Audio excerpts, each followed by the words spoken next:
বিসমিল্লাহির রহমানির রহিম। পরম করুণাময় আল্লাহর নামে শুরু করতেছি। সম্মানিত উপস্থিতি, সবাইকে আমার আন্তরিক সালাম ও শুভেচ্ছা। আসসালামু আলাইকুম রহমতুল্লাহি ওয়া বারাকাতুহু। আজ আমরা এখানে একটি গুরুত্বপূর্ণ বিষয়ে কথা বলতে এসেছি।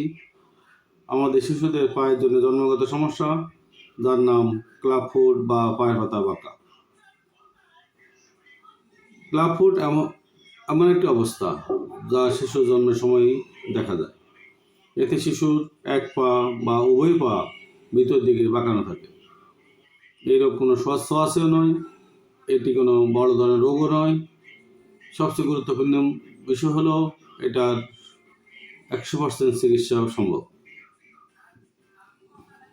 বাট আমরা যদি চিকিৎসা না করি তাহলে আজকে এই ভুলেই ইয়েতেই আমাদের শিশুর প্রতিবন্ধকতা তৈরি হতে পারে। আমাদের সমাজে অনেক ভুল ধারণা আছে। আমরা অনেকে মনে করি এটি অভিশাপ, পাপ বা ভাগ্যের ব্যাপার। আমি পরিষ্কারভাবে আপনাদের বলতে চাই, এটি কোনো বাবা মায়ের দোষ নয়, কোনো অভিশাপও নয়। এটি একটি শারীরিক অবস্থা যা চিকিৎসার বিজ্ঞানের মাধ্যমেই চিকিৎসা করা সম্ভব। শিশুদের জন্মের পর যত দ্রুত চিকিৎসা করা সম্ভব শুরু করা যায়, ফলাফল ততই ভালো হয়। ঠিক সময়ে চিকিৎসা পেলে শিশু স্বাভাবিকভাবে হাঁটতে পারবে, খেলতে পারবে, পড়াশোনা করতে পারবে। দেরি করলে ভবিষ্যতে কষ্ট বাড়বে। অনেকের প্রশ্ন থেকে, চিকিৎসা কি কঠিন বা ভয়ঙ্কর?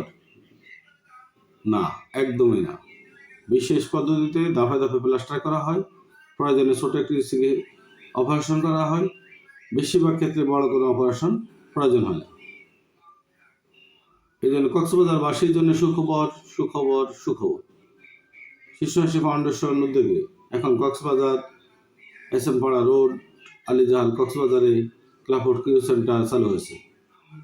এখন আর দূরে যেতে হবে না, নিজের এলাকাতেই চিকিৎসা পাওয়া যাচ্ছে। এতে খরচ, সময় ও ভোগান্তি কমবে ইনশাল্লাহ। তাই আমরা আমাদের সম্মানিত অভিভাবকদের অনুরোধ করব, আপনার শিশুর পা যদি জন্মের সময় বাঁকানো দেখেন, অবহেলা করবেন না। দ্রুত চিকিৎসকের কাছে যান বা আমাদের সেন্টারে যোগাযোগ করুন। চিকিৎসা শুরু করলেই নিয়ম মেনে শেষ পর্যন্ত চালিয়ে যান। ক্লাব ফুট কোনো অভিশাপ নয়, চিকিৎসাই এর সমাধান। একটু সচেতন হলে একটি শিশুর পুরো জীবন বদলে যেতে পারে। আজ আপনি জানুন, আপনার পাশের মানুষকে জানান। আপনিও জানুন, আপনার পাশের মানুষকেও জানান। আমরা পরিশেষে সবাইকে ধন্যবাদ জানিয়ে আজকের মতো এখানে শেষ করছি। আসসালামু আলাইকুম রহমতুল্লাহি ওয়া বারাকাতুহু।